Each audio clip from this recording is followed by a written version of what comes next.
আচ্ছা, এমন একজনের কথা ভাবুন তো, যিনি একা হাতেই ইলেকট্রিক গাড়ি, মহাকাশ যাত্রা আর আর্টিফিশিয়াল ইন্টেলিজেন্স এই তিনটে বিশাল জগৎকে ওলটপালট করে দিচ্ছেন।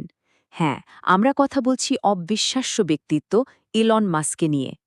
কিন্তু প্রশ্নটা হলো, যে ছেলেটাকে স্কুলে সবাই মিলে জ্বালাতন করত, সে কিভাবে আজ বিশ্বের সবচেয়ে প্রভাবশালী মানুষদের একজন হয়ে উঠল?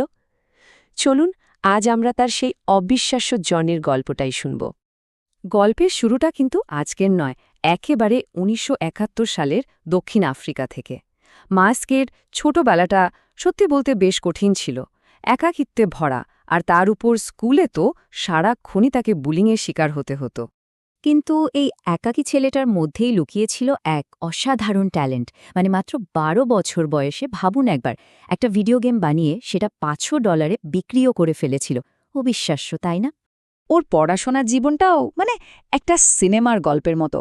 প্রথমে ক্যানাডা গেলেন, তারপর পেনসিলভেনিয়ার ইউনিভার্সিটি থেকে ফিজিক্স আর ইকোনমিক্সের ডিগ্রি নিলেন, এরপর সোজা স্ট্যানফোর্ডে পিএইচডি করতে। কিন্তু মাত্র ২ দিন, হ্যাঁ মাত্র ২ দিন পরে সব ছেড়ে ছুড়ে দিলেন। কারণটা? তিনি বুঝে গিয়েছিলেন যে আসল ভবিষ্যৎটা লুকিয়ে আছে ইন্টারনেটের মধ্যে। আর ঠিক ওই সিদ্ধান্তটাই তাকে নিয়ে গেল এক নতুন পথে। শুরু হলো তার উদ্যোক্তা হওয়ার জার্নি, আর সেখানেই তিনি পেলেন তার প্রথম বড়সড় সাফল্য, আর সাথে বিপুল পরিমাণ সম্পদ। সালটা ছিল ২০০২। তার কোম্পানি পেপ্যাল সেটা যখন ইবে কিনে নিল, মাস্কের হাতে এলো কত জানেন? পুরো $১৮০ মিলিয়ন, মানে বিশাল একটা অঙ্ক। কিন্তু আসল টুইস্টটা ঠিক এখানেই। মানে যে কেউ ভাববে, আরে এত টাকা দিয়ে তো বাকি জীবনটা রাজার হালে কাটিয়ে দেওয়া যায়, তাই না? কিন্তু ইলন মাস্ক তো আর যে কেউ নন। তিনি ঠিক উল্টো কাজটা করলেন। তিনি তার ওই $১৮০ মিলিয়ন পুরোটাই ঢেলে দিলেন তিনটে কোম্পানিতে: স্পেস এক্স, টেসলা আর সোলার সিটি। আর এই কোম্পানিগুলো ছিল অবিশ্বাস্য রকম ঝুঁকিপূর্ণ। মানে এটা ছিল একটা অল অর নাথিং গ্যাম্বল, একেবারে সবকিছু বাজি লাগিয়ে দেওয়া। আর এই বিশাল বাজিটা তাকে প্রায় ডুবিয়েই দিয়েছিল। আমরা কথা বলছি ২০০৮ সালের, যেটা ছিল সম্ভবত মাস্কের জীবনের সবচেয়ে কঠিন, সবচেয়ে চ্যালেঞ্জিং একটা বছর। তার দুটো বড় কোম্পানি তখন প্রায় বন্ধ হওয়ার মুখে। পরিস্থিতিটা একবার ভাবুন।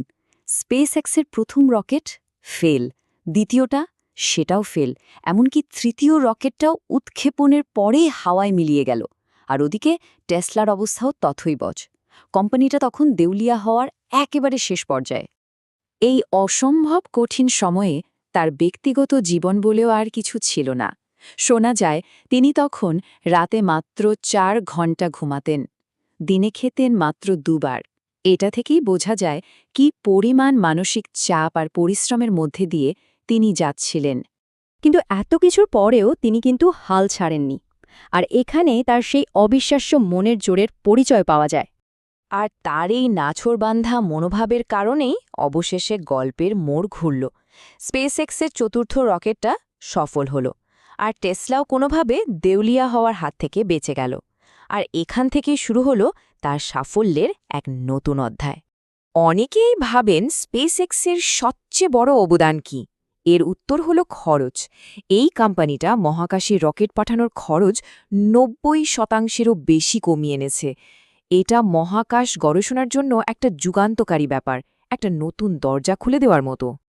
আসলে মাস্কের প্রত্যেকটা কোম্পানির পেছনেই লুকিয়ে আছে মানবজাতির ভবিষ্যৎ নিয়ে একটা বিশাল স্বপ্ন। যেমন স্পেসএক্স চায় মানবজাতিকে মঙ্গলে পৌঁছে দিতে, একটা মাল্টিপ্ল্যানেটারি স্পেসিস বানাতে। আবার টেসলার লক্ষ্য হলো পুরো পৃথিবীকে দূষণমুক্ত, টেকসই শক্তিতে চালানো। মানে তার প্রত্যেকটা কাজই ভবিষ্যতের দিকে তাকিয়ে।